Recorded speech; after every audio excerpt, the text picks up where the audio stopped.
É nosso entrevistado hoje no estúdio o promotor das execuções penais de Bauru, Dr. Luiz Carlos Gonçalves. O professor Duda Trevisani conversa agora com o nosso convidado. Boa tarde. Boa tarde, professor. Bom, é um prazer conversar com o Dr. Luiz Carlos. Sempre que a gente solicita, ele vem e muito ágil nas suas respostas, muito preparado. E já nesse cargo de promotor das execuções penais, está há quantos anos? 24 anos. 24, não é brincadeira. Então, ninguém é... Pode ter gente igual, mas mais preparado do que ele para falar. E hoje é o assunto da mídia. Pedrinhas lá no Maranhão colocou esse assunto na mídia outra vez, embora faz tempo que o brasileiro está preocupado com as saidinhas temporárias e tudo e etc. Mas vamos começar pelo Maranhão, né, doutor? O que na realidade acontecia lá e as soluções propostas pelo ministro?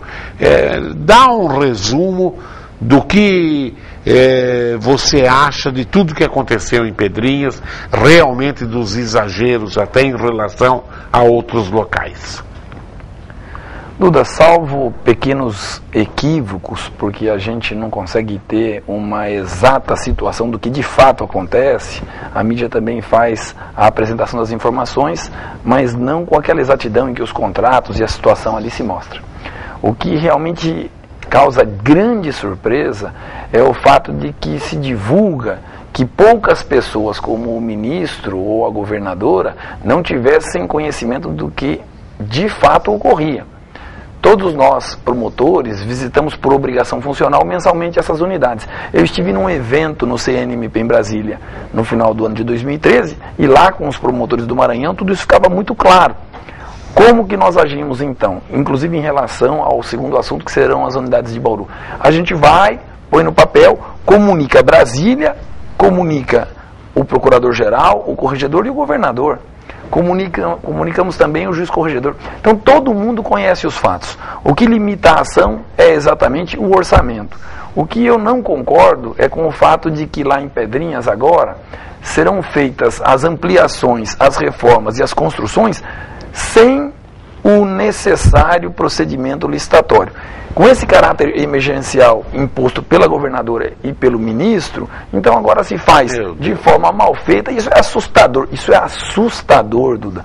Se eles informassem que vai ser tudo feito como se exige, com procedimento licitatório, com as empresas que estão habilitadas, não, agora se quebrou cada uma dessas exigências por conta da necessidade premente e emergente, e agora nós vamos receber aí presídios mal construídos, sem grande fiscalização, sem processo licitatório. Custando o dobro, o triplo, né? Certo? Então se apurou o que já era conhecimento de todos, agora por conta dos atentados praticados pelo crime organizado contra crianças que foram queimadas, o governo muda a política. Se nós não vamos investir em presídios, chegou um momento porque a sociedade vai pressionar pesado. Então vamos dispensar procedimentos licitatórios que demandam um grande tempo e vamos atender rapidamente. Pelo amor de Deus, como esses presídios serão construídos, sou contra isso, acho que o Ministério Público de lá tem que agir rapidamente. Se vai haver reforma, temos que fazer como se exige na lei. Na sua ótica, você que ouvia de colegas do Maranhão, o que acontecia em Pedrinhas é semelhante ao que acontece em outros estados do Norte e Nordeste, ou Pedrinhas realmente era o inferno que a mídia... Eu acho que Pedrinhas realmente é um problema crônico que não se deu a atenção devida. Acho que nós poderíamos dizer que existe hoje no CNMP e no CNJ, existe hoje um retrato, um perfil, uma radiografia do sistema prisional no Brasil todo, né? Nós temos quase 500 mil pessoas recolhidas. Realmente o estado de São Paulo é o melhor estado. Graças a Deus nós temos mais recursos e demos mais atenção para isso também. Porque ter recurso e não dar atenção, não ter gestão política não resolve. No Maranhão a gente sabe que existem problemas, mas com certeza existe situação muito pior que essa. Existem situações gravíssimas dentro do Espírito Santo que estão sendo solucionadas e aí por diante. Então tem situação muito pior que a de Pedrinhas. Na hora que acontecer a catástrofe, da solução é apresentada em 15 dias. Aí é resolvido. Aí é resolvido, aí há governo... Como nação, Godô, aonde nós vamos parar com políticos desse quilate, né? Duda, a gente fica muito decepcionado porque falta recurso, mas com certeza falta muita competência para o Estado em alguns assuntos gerir cada um desses problemas. Falta recurso, mas para construir um porto em Cuba por 500 milhões de dinheiro do contribuinte, tinha dinheiro. Então, é um assunto que eu não conheço muito, né? Construção de portos, né? Eu só queria saber se realmente as pessoas que entendem do assunto participaram desse projeto. Absurdo, né? Verdadeiro absurdo. Com certeza. E perdoar a dívida de países africanos, porque perdoa para eles pagarem as empreiteiras que são brasileiras, Camargo Correia, etc. Quem vai financiar a campanha de políticos na próxima eleição? É um verdadeiro absurdo. Mas vamos passar para a nossa aldeia, para a nossa região. Como é que está a situação dos presídios na nossa região? Não dá nem para comparar com o que acontecia em Pedrinhas. Com certeza. Nós temos uma situação muito melhor, tudo isso já está documentado, existe, como eu disse, uma filtragem, né, uma radiografia de todo o Brasil. Para os promotores de Bauru, que são 3, que tratam exclusivamente de execuções penais, fica então a responsabilidade de se visitar 11 unidades. O CDP, os 3 CPPs, 2 em Pirajuí, 2 em Balbinos, 2 em Reginópolis, mais a cadeia pública de Avaí. Com certeza, existe muita coisa a ser melhorada, senão vão me criticar dizendo que, na verdade, eu faço uma avaliação equivocada. Existe, mas dentro da nossa realidade, nós estamos muito acima da média. Dentro daquilo que o Estado pode fazer, considerando o Brasil num todo, nós estamos muito acima da média. Em relação ao CPP1 e CPP2, os próprios colegas aí que foram ouvidos antes da minha fala já informaram que a reforma está sendo feita. Nós temos que esperar a conclusão da reforma, porque essa era uma reivindicação de todos. Esse é um problema já discutido com o projeto em execução. A questão de se evitar no futuro que isso seja usado inadequadamente, então vamos discutir o segundo assunto, porque a reforma já está sendo executada. Bom, segundo a mídia, tem presídio por esse Brasil afora que tem o triplo ou quádruplo até de população que deveria ter. Na nossa região, quantos % a mais nós temos? Chega a ser o dobro? Eu vou fazer referência exatamente às unidades que eu visito. Claro. Certo? A maior parte desses presídios foram construídos para abrigar 768 reeducandos.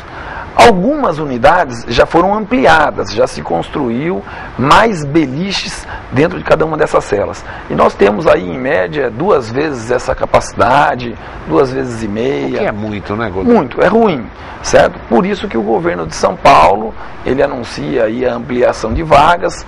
Esse é um problema crônico. O que seria muito legal a gente dizer, Duda, a gente divide aqui com o público, né, com quem está assistindo, né, graças à audiência que é altíssima. A gente divide toda a responsabilidade de discutir, sempre lembrando que o sistema prisional é um assunto universal. O homem nunca conseguiu resolver, certo?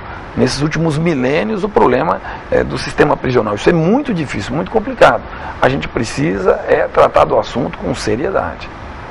Godô, como é que você vê, com a tua experiência, as saidinhas temporárias? A saidinha, ela é necessária. Porque para o processo de ressocialização, há necessidade de que o preso esteja sempre ligado à sua família. A saída temporária, 5 por ano, ela é realizada com este propósito.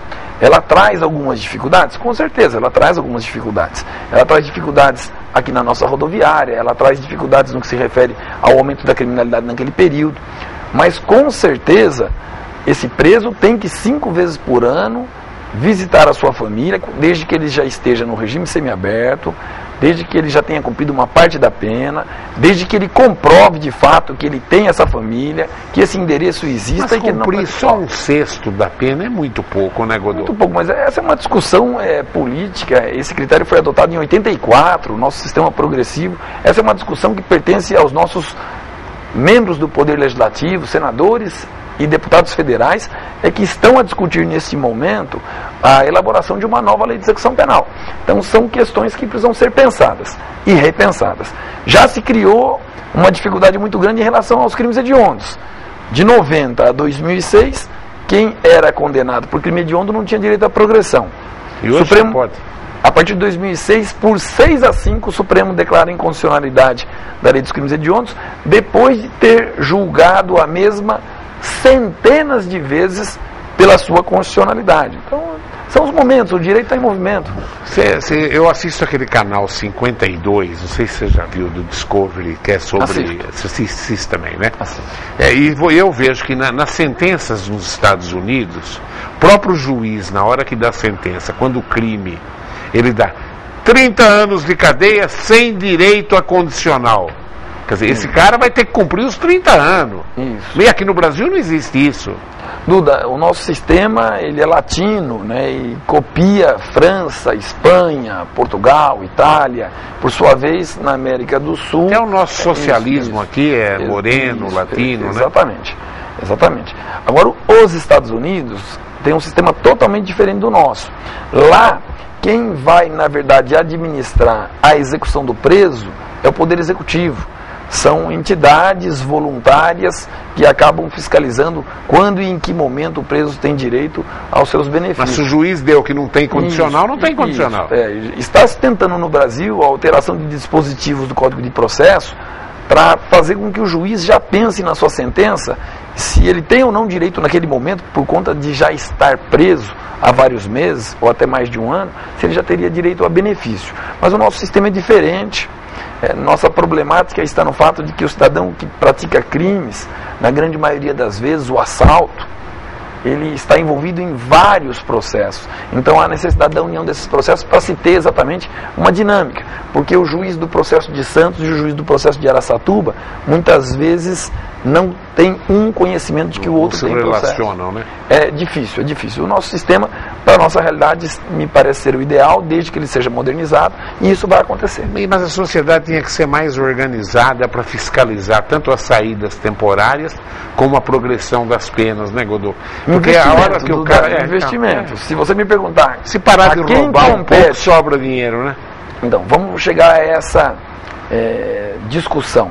A quem compete fiscalizar o preso que no exercício da saída temporária foi para casa a 300 quilômetros da unidade prisional? Ele coloca uma tornozeleira eletrônica e muitas vezes na favela em que ele mora não tem sinal de telefonia.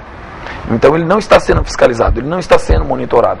Nós não temos no momento, por conta de gestão política, de vontade política, um profissional preparado para essa fiscalização. Então nós acabamos criando soluções, e essas soluções são todas elas discutidas a todo momento. A gente vai ter que se preparar e se aparelhar para que essa fiscalização seja feita com competência. Estamos caminhando. É um montão de perguntas já aqui, deixa eu pelo menos fazer algumas para você. Claro. Procura responder mais rápido, claro, por favor. Direito ao telespectador.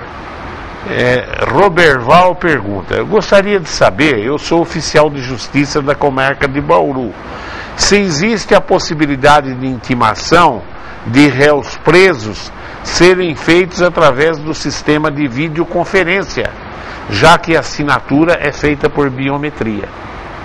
Com certeza. Eu primeiramente queria mandar um abraço muito grande para o Rafael e para toda a equipe, para o Roberval e toda a equipe, agradecendo a participação, é claro. Ele é oficial de justiça.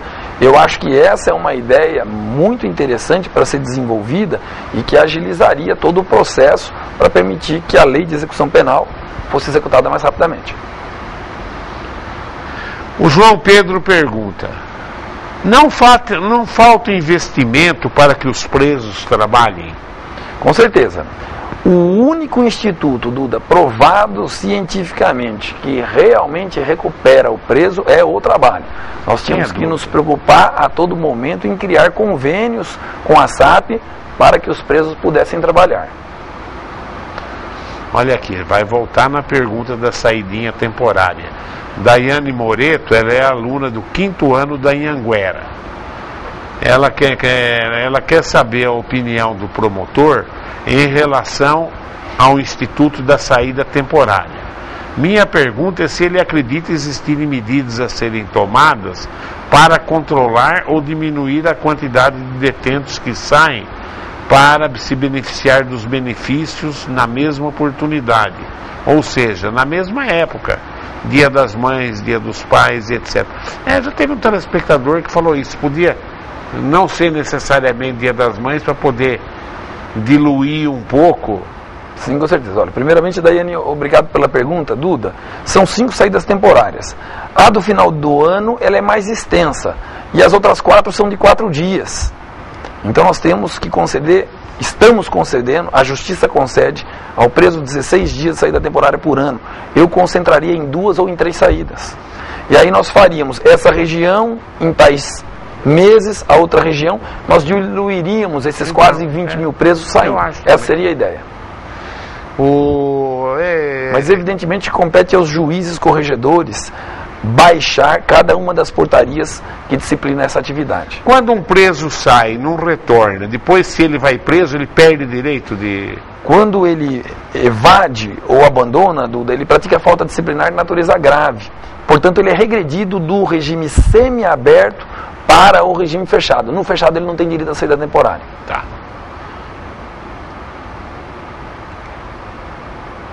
O Fabrício Marino, analista de promotoria do Ministério Público da região de Bauru. Boa tarde, professor Duda.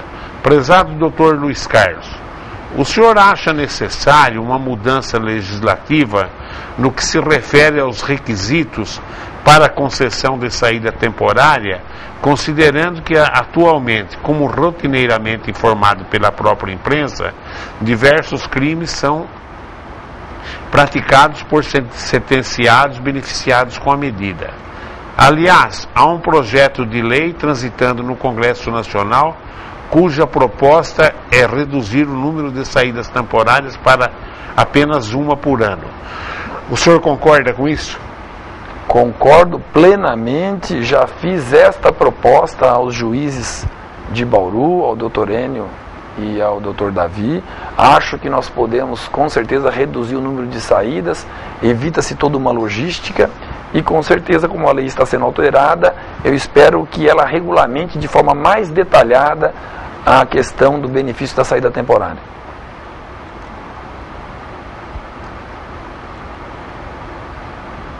Gostaria de fazer a seguinte pergunta ao Dr. Luiz Carlos.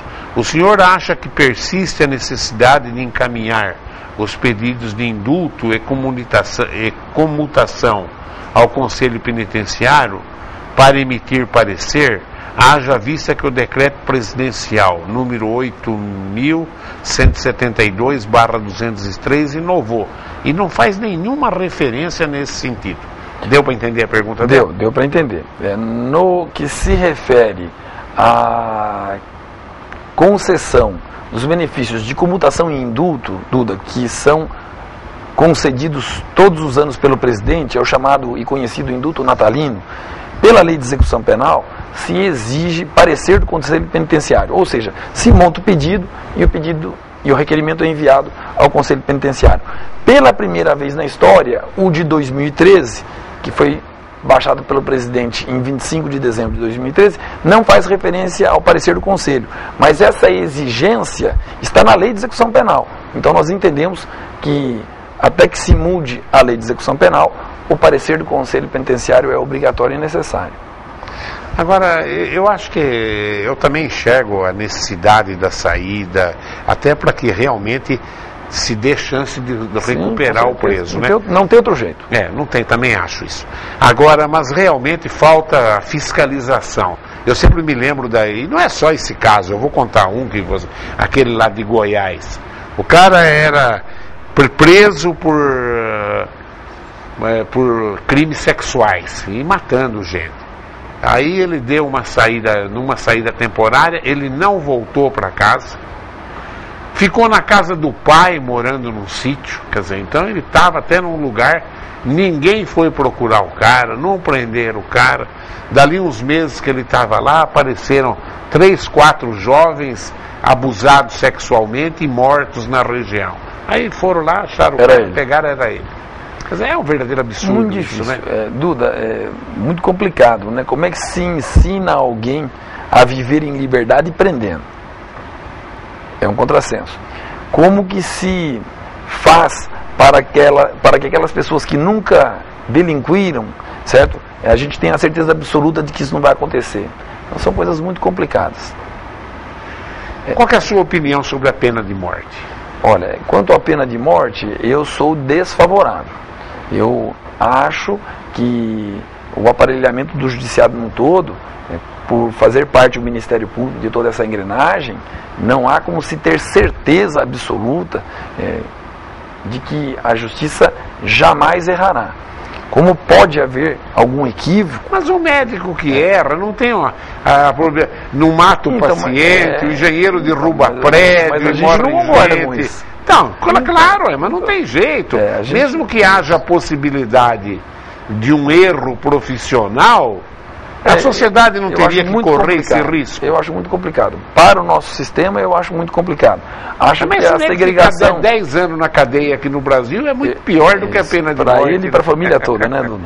Porque não é só o preso que cumpre a pena, não é verdade? A gente sabe que a família, muitas vezes, prisão perpétua tem progressão de pena também? Então, na prisão perpétua, ou seja, aquela que não cessaria jamais, não haveria nenhum benefício a ser concedido. Nós também não temos, porque a Constituição veda. É proibido pela lei penal brasileira. Então, muito complicado, né? Eu sou contrário a isso. Eu acho que nós temos que ter um sistema mais eficaz, que a pessoa fique, de fato, um tempo justo dentro da prisão.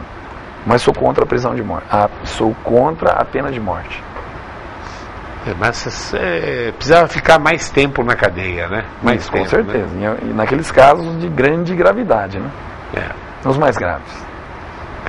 Caso de abuso sexual com morte, eu não sei, eu como educador, eu não vejo a mínima possibilidade de recuperação, viu?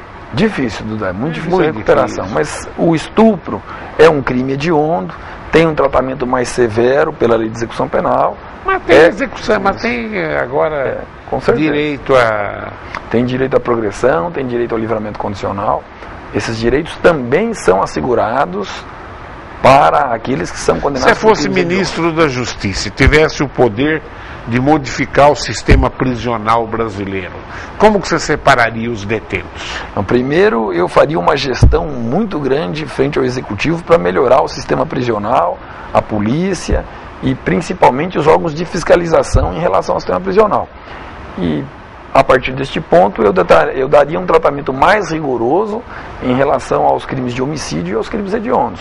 Eu tentaria convencer o sistema de que essas coisas precisam ser separadas, que esses presos ficassem em unidades separadas e tivessem um tratamento separado. Porque o homicídio, tudo que nós temos é a vida, ele tirou a vida de uma pessoa, né? Isso, muito difícil. Mas o que é interessante dizer também, Duda, é que o homicídio é julgado pela própria população. Ela também tem essa responsabilidade, não é só uma responsabilidade de Estado. Então os jurados, os 7 jurados, quando eles julgam... Condenam, e depois vai em progressão penal, com 6, 7 anos está na rua. Ou menos, né? Ou menos. Ou menos até. São questões filosóficas. O homicídio dá menos do que 6 anos. O homicídio simples, Duda... O que é homicídio simples? Olha, o homicídio qualificado é aquele praticado por motivo fútil, torpe. O simples é aquele que você não consegue demonstrar essa circunstância, essa qualificadora que agravaria o ato. O simples é punido de 6 a 20, o qualificado de 12 a 30. O simples progride com 1/6. Essa é a nossa realidade. Os promotores, o colega João Henrique, o colega Djalma, explicam muito bem para os jurados todo esse cenário, qual é a realidade, quanto tempo ele vai ficar condenado, se condenar dessa forma ou se condenar da outra forma. Tudo isso é esclarecido. São assuntos no homicídio simples, se o cara chegar lá, vira...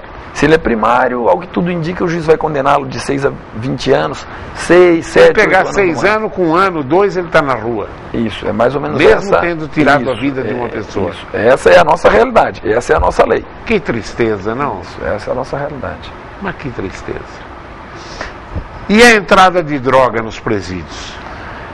Olha, Duda, esse é um sistema, esse também é um assunto muito polêmico, né? Por mais que se crie várias formas de se tentar coibir isso, a gente sabe que acontece, muito entorpecente é apreendido quando do horário de visita, as visitas tentam passar para o familiar que está dentro da unidade a droga, esses flagrantes são lavrados, as providências são tomadas, mas a cada dia a gente se surpreende com uma maneira nova de se tentar colocar droga dentro do sistema prisional.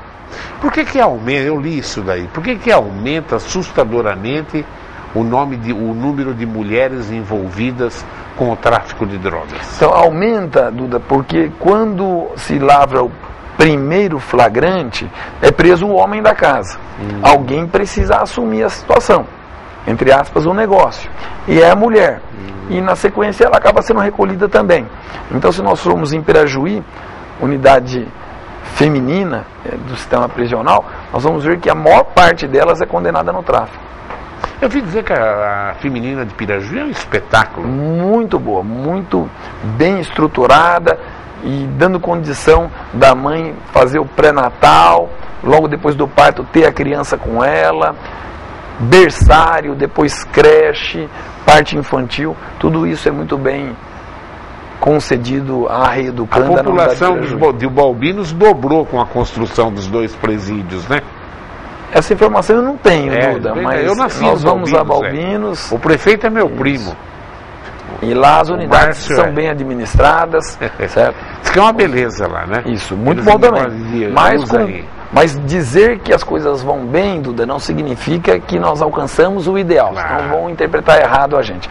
Com certeza a gente vai à unidade, trabalha, há muita gente, com excesso de preso, população acima do... Eu me lembro, há uns anos atrás, aquelas de Balbinos, muitos presos eram usados na trabalhar em compotas de frutas, ainda tem isso? Sim, ainda? Em todas elas nós temos a atividade profissional realizada, com indústrias de alimentos, calçado, confecção de bolas, tudo isso é feito sim, Duda.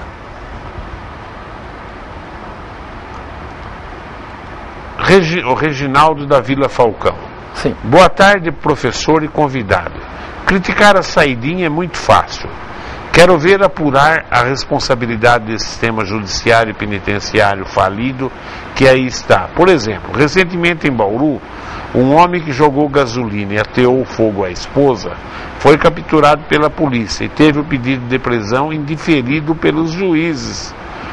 O senhor não acha que tem coisas muito mais graves para serem criticadas e ninguém tem coragem de falar desse sistema penitenciário e judiciário no Brasil? De que vale a Lei Maria da Penha? Olha, em relação ao sistema de justiça todo, eu sempre prefiro fazer referência ao Ministério Público, certo? Todos nós precisamos a cada dia buscar resultados melhores. O problema são os resultados. Agora, a atividade de julgar é uma atividade muito difícil. Cada um tem uma opinião. A gente coloca um determinado caso para ser analisado, metade acha que a pena é muito grande, muito longa, e metade acha que é muito pequena. São assuntos difíceis. Mas eu espero que com o tempo e com o aparelhamento, com a informatização e com a contratação de novos juízes, promotores e defensores, a justiça preste um serviço muito melhor. Em relação à Lei Maria da Penha, eu acho que ela trouxe instrumentos que estão dando mais justiça à questão da mulher violentamente agredida. Então hoje existem as medidas protetivas de afastamento, que impedem a comunicação, que impedem que o agressor, o homem, covardemente venha a agredi-la várias vezes sem que se faça nada. Tudo isso vai melhorando, certo? Nós estamos caminhando, estamos tentando progredir. Há necessidade de uma participação também mais efetiva da vítima, das testemunhas, da sociedade, e com isso a gente aplica melhor o direito. Mas a Lei Maria da Penha, o Reginaldo, trouxe muitas coisas boas. Com certeza. Agora, é que ultimamente, o que teve caso de ex-marido ou ex-companheiro matando mulher no Brasil foi impressionante, né, Godô? A mídia...